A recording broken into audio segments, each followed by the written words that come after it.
Everyone, welcome back to Mani Mishra blogs. आज है 29 दिसंबर और रविवार है, बच्चों का छुट्टी, मेरा भी छुट्टी, पतिदेव गांव है।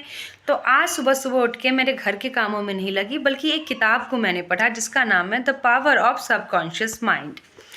और इस किताब को पढ़ के जो मैंने सोचा, जो मैंने समझा, जो मैंने सीखा, वो मैं आपको बता नहीं सकती हूँ। और एग्जैक्ट वर्डों में, मैं अपनी भाषा में नहीं आपको बताऊँगी, एग्जैक्ट इस बुक के शब्दों में मैं आपको एक चीज़ बताती हूँ।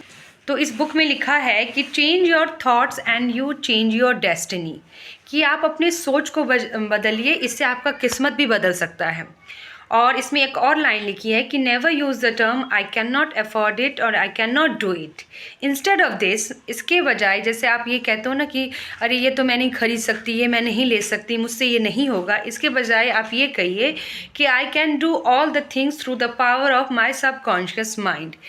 तो इसके लिए मैं एक उदाहरण जो मुझे समझ में आया कि ये बात तो सही कह रहे हैं कि जो आप अपने दिमाग, जो भी आपके सबकॉन्शियस माइंड को वर्ड्स देते हैं, थॉट्स देते हैं, वही आपका रियलिटी बन जाता है।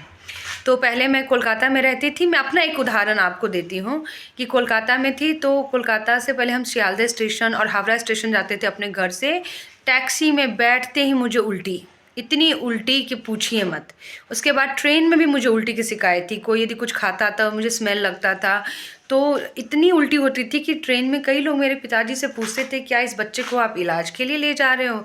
तो पापा बहुत गुस्सा हो जाते थे कि ये लड़की कहीं ले जाने वाली नहीं है। और बीच बीच में पापा भी डांट देते थे कि कुछ खाती नहीं है, कुछ पीती नहीं है, इस वजह से इसकी यह हाल हो जाती थी। तो बचपन का मन था, मैं बता रही हूँ, सेकेंड थर्ड में मैं होंगी, तो मैंने अपनी मम्मी से बोला कि मम्मी जीवन में मैं कुछ बन जाऊंगी ना, कुछ होगा ना, तो मैं मधुबनी में ज़मीन लूँगी, क्योंकि ना समस्तीपुर से मधुबनी पास में है और मधुबनी से हमारा गांव भी पास में है। तो मैं मधुबनी में लूँगी, मैं मधुबनी में ज़रूर ज़मीन लूँगी। मैं और साल में 2-3 बार यात्रा करती थी और हर बार वही हाल होता था, और हर बार अपनी माँ से ये बात कहती थी मैं। तो उस समय मैं दूसरी तीसरी में थी, मुझे क्या पता कि मधुबनी में मैं ज़मीन ले सकती हूँ कि नहीं ले सकती हूँ, या कुछ हो सकता है। तो मैं बताती हूँ कि उसके कुछ दिनों के बाद मेरे चाचा जी के लड़के वो मधुबनी में बिज़नेस करने लगे। और फिर मैं जब शादी के लायक हुई तो जो मेरी ससुराल हुआ वो मधुबनी में ही हुआ। और मेरे भैया का भी घर है मधुबनी में, मेरी बहन भी है मधुबनी में, मेरा पूरा मतलब ससुराल पक्ष ही है मधुबनी में।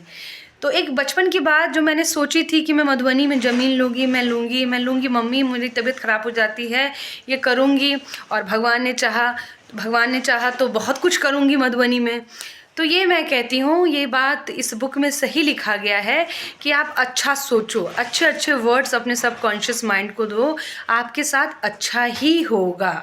कभी भी ऐसा मत सोचो कि हम कमज़ोर हैं, हमसे नहीं होगा, हमसे ये चीज़ नहीं होगा, बिल्कुल नहीं, हमसे ही होगा। बस इसी सोच के साथ आगे बढ़ें और संघर्ष करें, जीवन में अपना टाइम आएगा। Thank you, keep watching money Mishra blogs.